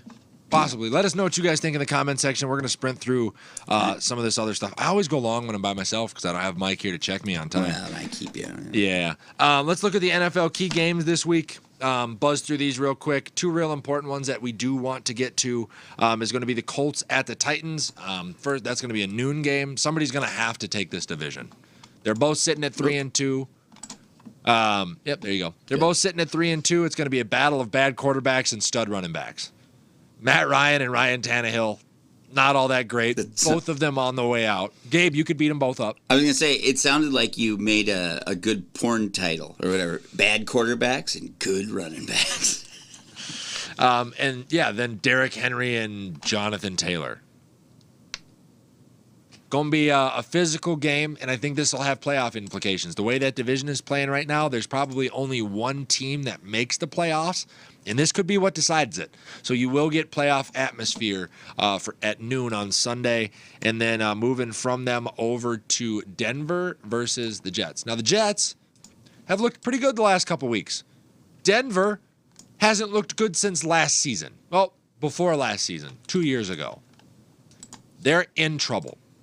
They're in Denver, by the way.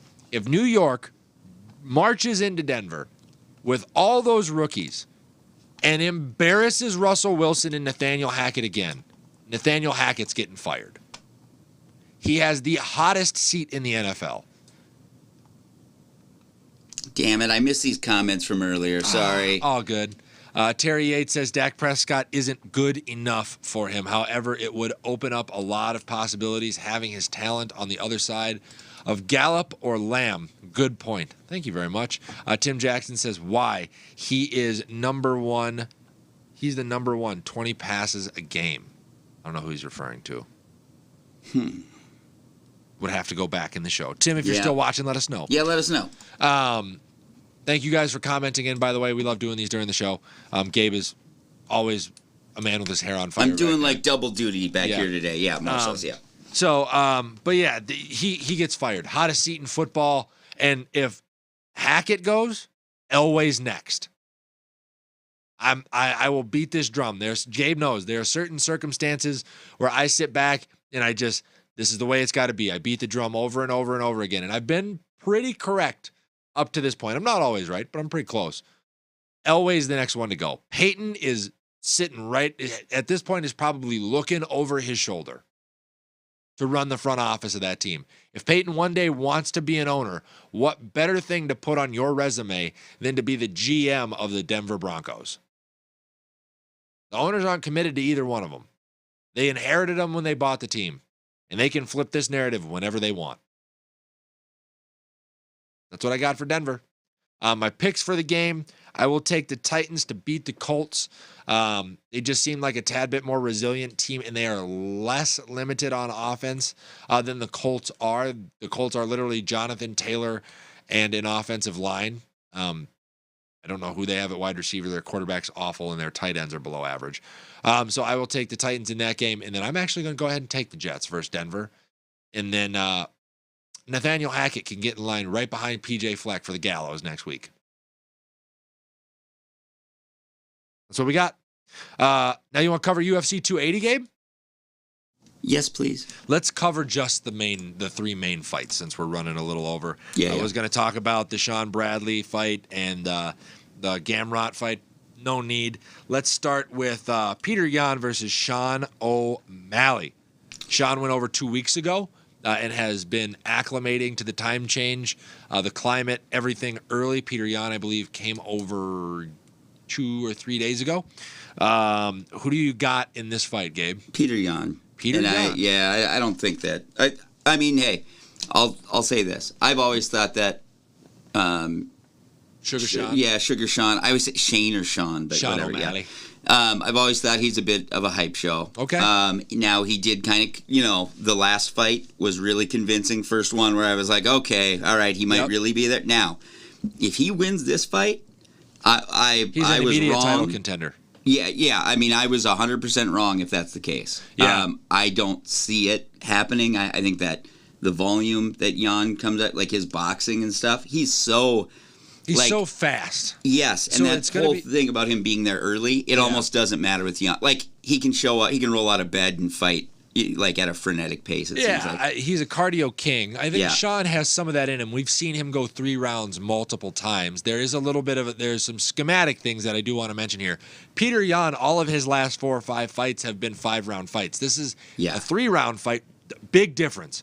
Big difference. He can't come out and start slow. He cannot because he doesn't have as much runway to make that up if he does. The other thing is length is very difficult to deal with no matter how fast you are. And not only is Sean O'Malley long like Israel Adesanya is for his division, but Sean O'Malley's fast too. He's got great hands. He's a unique striker. He presents a lot of problems. So the question is going to be, is O'Malley smart enough? Is his fight IQ high enough to keep Peter Yan at arm's distance? That's what Tim Jackson was talking about. He was saying OBJ, probably Bay. because they throw the ball a lot. I think Oh, is for what he's sure. saying, right? Yeah. But you can double cover him. Name another receiver the Packers have that scares anybody right now. Well, they used to have Devontae Adams. Okay, so back to this. Yeah. O'Malley, I hear what you're saying about him being fast, but there's a difference between being a fast counterpuncher Yes. and being fast in a frenetic, energetic fight. For sure. And I don't know if he has that sort of quickness. Well, you know what I mean? He can pour it on. Yeah. So this is going to be probably the best fight on the card. And I think, we will learn so much about him this fight. Yes. Because I even believe, and I have not read this yet. I haven't done my real, deep research on this one yet, which I'm sorry to say. But that there's a thing that fighters do when they're stepping up, right? Where there's that little strategy some guys do where they step up so high to protect themselves, Yep. from a fall. Oh, for sure. And this reeks of that. Oh, for sure. Right. Yeah, but I think it's because there's some stagnancy at the top of the division, and this will kind of lead us into the Sterling versus Dillashaw fight, right? Yeah. So if Peter Yan wins, are you immediately going to throw him back in there against Aljamain Sterling after Aljamain Sterling dominated him on the ground Yeah. for a third fight? Not necessarily. No. Yeah. And even if Dillashaw beats Sterling, the next matchup is immediately Dillashaw Sterling 2. So Yan really doesn't have a place to go. That's how I think this fight materialized, right? There was Sean O'Malley said it. He was the only one inside the top 10 that did not have a fight booked because he doesn't have anywhere to go. Yeah. So Sugar Sean was like, you know what? Now or never. Sure. Let's go. Have you seen any of their lead up yet? Have they done any press conference? Press starts today. Okay, it Press starts today. I will be watching his body language Yes. like a hawk. Absolutely. See if he's going to be respectful. See if he's, because I got to go now look at all Sugar Shane's old ones to see how Sean he O'Malley is innately disrespectful, Or which Sean I O'Malley. love. Right. Which I love. But we'll see if he is. Yeah, This one. absolutely. I'm very curious to see Or if that. he gives him his due. Yeah, right? yeah. That's going to be a good question. Who do you Yeah. got in this fight? You got Peter Yan? Peter Yan. I'm taking Sean O'Malley. Okay. All right. How about Sterling versus Dillashaw? I once more just hoping that Dillashaw gets annihilated. I can't Yeah. stand Dillashaw. Can't stand him. The PED thing will follow him forever. Mm-hmm. And that's tough for him. But man, what Aljo did to Peter Yan in that last fight, I went, holy shit. Took his back 3 times in 3 consecutive rounds, got up 3 rounds to none, and then went, you know what? My body doesn't need any more punishment. And then laid on him for 2 rounds Yeah. and took the fight convincingly. Yeah. He's an athlete, just Yeah. such a next level Oh, yeah. athlete, to where you're like, God, why'd you do this? You could have made a ton more money and not for sure. done all this abuse, but For sure. he's a crazy athlete. And he's one of those champions, man. If he starts to develop the ability to strike on his feet, I look at him kind of in the vein of Kamaru Usman. Great wrestler, got him to the promised land. Now, if he can develop some striking, that division's gonna have some real problems. I got to dig deeper on his fights to know if because the one thing with guys who are wicked good athletes like that, where Yep. they're so far above the rest, is that when they do get tested and pushed, a lot of those guys look for the exit in fighting. Yeah. So that's because they're just not used to that. Usually they're so good from their youth, they truly, perseverance is their weakest thing. Well, I mean, I think Aljo showed plenty of that. Remember, he got kneed in the face, and had that concussion, and then had to have neck surgery prior to that last Peter Yan fight. I agree, but what about in fight? Right. I'm trying to think of what's the most who's yeah. pushed him that he's come back and won. Good point. Yeah, Good I'm point. not sure. So I we'll do find feel like out. there's something, but yeah. Anyway, We'll find out for sure. So who do you got? Who you got? Aljo. We both got Aljo on this one. Aljo, just because I can't stand the idea of Dillashaw winning again. Yeah. He must be getting to the age where he starts to lose some speed. I would assume so. I would sure think so, but who knows? He's who's got good doctors. Yeah, you know who's got a lot of fights and doesn't seem to want to slow down? How about Charles Oliveira? Yeah. 33 recorded UFC wins. And he's pretty much going up against the hype of Khabib's shadow. Well, he's got the, I mean, he really is. I mean, you talked about it earlier. Talk about fights that reek of way overreaching to protect themselves. Islam Makhachev. Say again? I think Islam has far overreached. Oh, I think he expects to win this fight. I think he does too.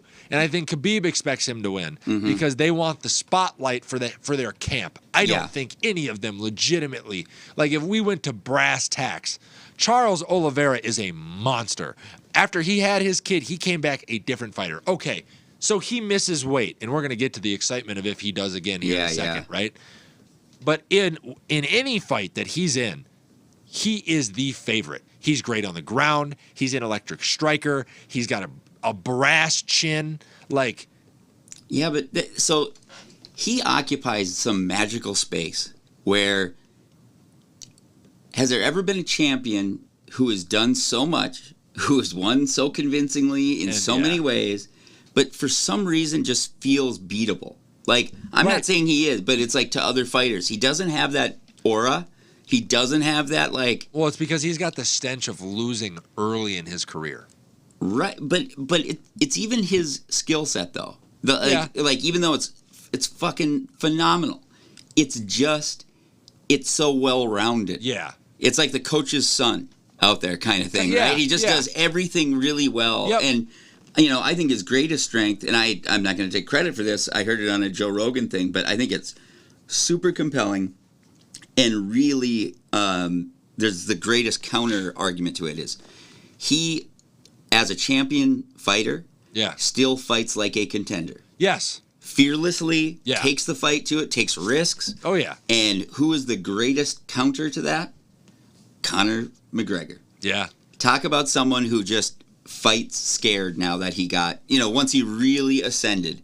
Because you can even go back to his Floyd fight. That was picking a fight that if you lose, you win. Yeah. You know what I mean? It's like he hasn't competed on that level now for so long. And that's what Oliveira, I think that's his superpower, is he goes into these fights for some reason with like an edge. Reckless abandon. Yeah. Yeah, truly. And I think that fighting someone methodical like Islam is not a good formula for him. I don't want Makhachev to win. But I think he's going to. I don't want him to win, nor do I think he's going to. Honestly. Has Makhachev had a 5-round fight yet? No. Different ball game, man. Yeah. Charles Oliveira can come out, win the first round, keep it close in the next 2, and then get into championship rounds and test this guy's motor. Have we seen Makhachev's chin? No. I don't know what he's saying. I'm late to the party for, but you're too pretty, Deno, so I don't even want to hear what you... What's up, Jordan? I appreciate it, man. This is my buddy who I'm actually going down to see next week in Florida for Halloween. Don't hang out with guys that handsome, man. Come on. Yeah, it makes me look bad. It does. That's why I've been in the gym so heavy lately. That's right. But I don't think anybody has tested his chin. Right. Because he's I'm going to smoosh you, Right. I'm going to get close to you and lay on you and then ground and pound you. Smish. I'm going to smish you. Yeah. Yeah, I mean, I really view this fight as sort of a, yes, Oliveira should win. Yes, he's got the more well-rounded. He's been there, the rounds, all that. Yep. But I feel like it's, I don't know, like Makhachev has a 40% chance to win. I feel like it is that strong. Sure. I can buy that. 40%. It's all how it starts. I'll give you that. Oh, puncher's chance. Usman just lost to Leon Edwards. Usman, obviously the better fighter. Yeah. Yeah. I think whoever... If Oliveira can come out and kind of control the pace, I think that will kind of dictate it, is my guess. Yep. Because if he allows Makhachev to overwhelm him and get in and all that stuff, but, I mean, whatever. It's going to be a great fight. I actually have gotten excited. What I was going to say when we rolled this fight card up is I was going to say I've never had a bigger card that I'm less excited for, and now I'm excited for it. This is because of the technical fights. Yeah. Dana White. He's tried this before, and guys have gotten hurt. Guys have pulled out. This card has been on the books for a month and a half. We've been pubbing it on this show for a month and a half. But the one thing that's going to ruin it is if Oliveira gets hurt, right? Well, here's the thing. Huh? How about the weight, right? So both of these guys in the past have missed weight. So Dana has already protected himself in the best way possible. Who is the number one pound-for-pound fighter in the world right now, Gabe?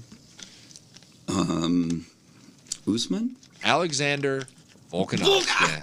That's right. The fearless Australian. The Thunder from Who's down under. phenomenal to watch. Right? Exactly. And if either one of these guys misses weight, Dana's going to put him in. What is his... I suck at Bid weight for classes, champ. unfortunately. Yes. But where does he... Is he... I mean, I know he's smaller than them, He's but I mean, is it up 10 pounds? He's the Or the 5? division below. He is the division below lightweight. He's So up 10 5 pounds would be... Or 7 pounds, whatever Yes, is what whatever. he's got to go Yeah, up? whatever the difference is. Okay. And now, you want to talk about a guy that can wrestle and strike with either one of these two? Volk is that guy. City Kickboxing is currently producing some of the highest level champions and contenders in the world. In the world. In the world. And that's your backup fighter? I'm almost praying for one of these guys to break their toe, walk into the cage, or to the scale, or to miss weight.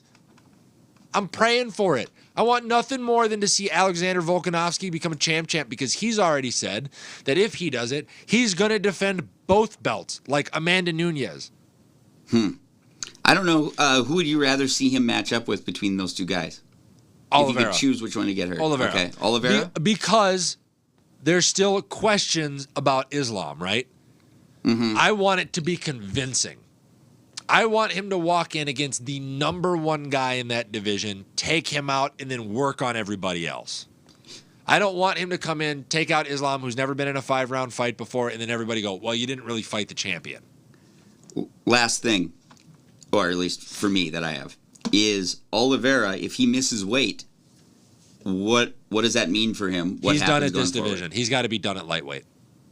And then how do you like his chances moving up at middleweight or whatever that would be? I'd have to take a look at some of the matchups. I think he's terrifying in whatever division he's in, just I on know. experience. Yeah, I Right? think he's really one of those guys who does well with the size advantage, kind of. He and is the a length. he is a massive lightweight. Yeah, and I don't think That's it why would he misses translate weight. So great. That's why he misses weight. Right. And I think just Dana, he would be so deep in Dana's doghouse. Oh, For that. would be the that would be the third time he's missed weight for a headliner, and the second time he's done it for a title. Wow. That would be crazy. Yeah. Bananas. But I love the new trend of lining up these, like how they kind of pre-announce now Yes. who the backup is. Yep. I think that's great. Well, I mean, the first experience we really had at a formula like this was Connor. Right? And I So- think it's cool as hell, actually. It does add a cool angle to it. Oh so. yeah, absolutely. Who do you got in this fight? Oliveira. I'm taking Oliveira as well by knockout, might I add. Oh, I don't know why I don't think that, but yeah, but I don't. Somebody's getting finished. Oliveira's going out via submission because he has tapped out, I think, 8 times in his career. Oh, really? Yes. Or Makhachev's getting his face smashed, Smish. and then maybe we can drag Khabib out of retirement.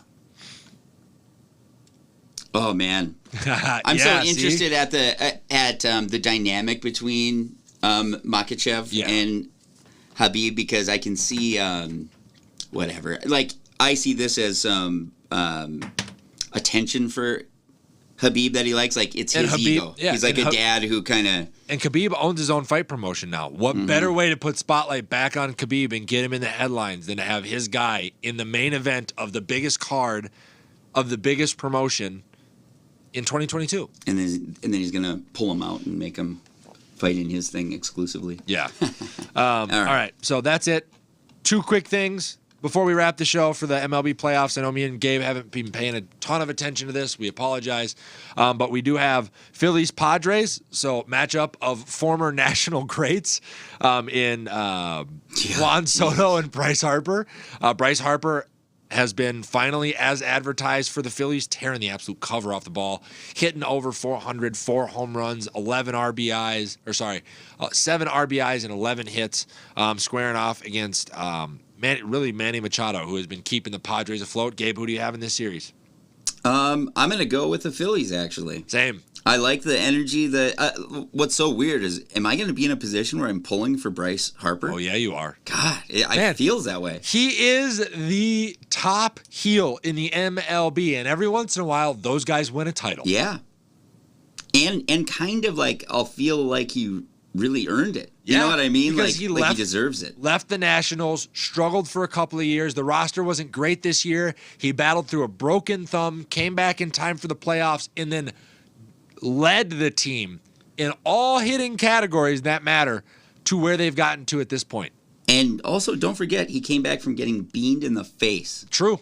Which is one of the hardest athletic things to even deal with. That's psychologically, man, that has ended people before. Yeah. It's crazy. So props to him. And he deserves a ring. He should have got one in Washington when it was Strasburg at the top of his game and Scherzer and, Yeah. He didn't get one. They gave it to Juan Soto instead, who is currently hitting .222. Boy, when is he? Yeah. So, and then the other one is going to be the lowly Yankees versus the Houston Astros. By the way, I'm also taking the Phillies in 7 in that series to get to the World Series. But Astros and Yankees are next. God. Aaron Judge just actively hitting him or swinging his way out of massive additions to his contract. Currently hitting 167, which isn't, too far off since the entire Yankees roster managed to beat the Guardians hitting 182. I hate baseball now. But they're going to square off against the Houston Astros, who legitimately it has been a team effort. It has been everybody up and down their lineup that has provided pop in one way or another to get them to this point. Who are you taking in this series? Yeah. Even the clubhouse guys help out. Yeah. Yeah, with the singing signals and exactly.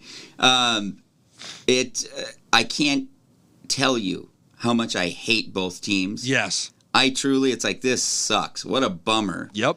I hate all the teams basically. No, I like San Diego. Phillies. I like the Phillies. So okay, I'll choose the Astros because they're not the Yankees.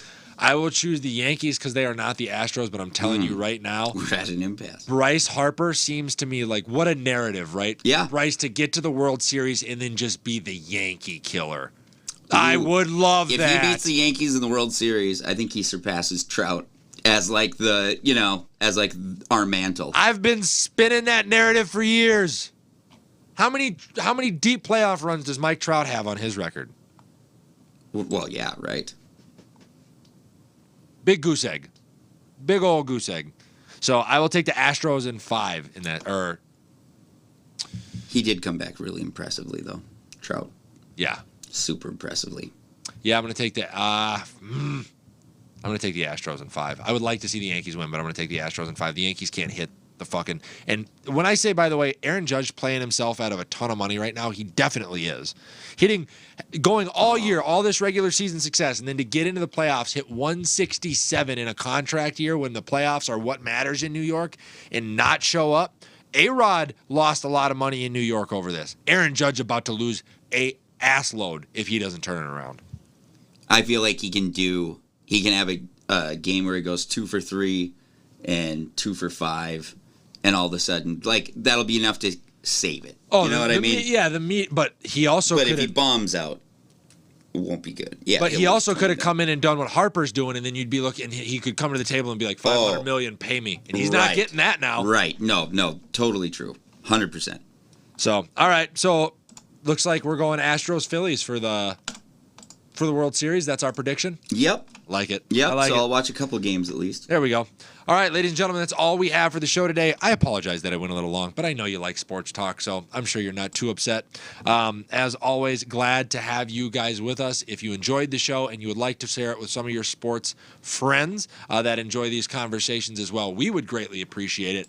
You can find us on Facebook, TikTok, Instagram, Spotify, Twitter, Twitch, Patreon, MCN6 here in the Twin Cities, Saturdays late night, and on YouTube as well. If you want to enjoy next week's show, feel free to roll on through Thursday around 11 o'clock. We will be recapping the UFC 280 card.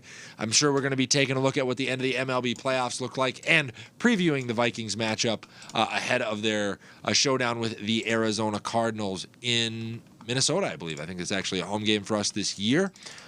As always, until next time, take care, stay safe, have fun.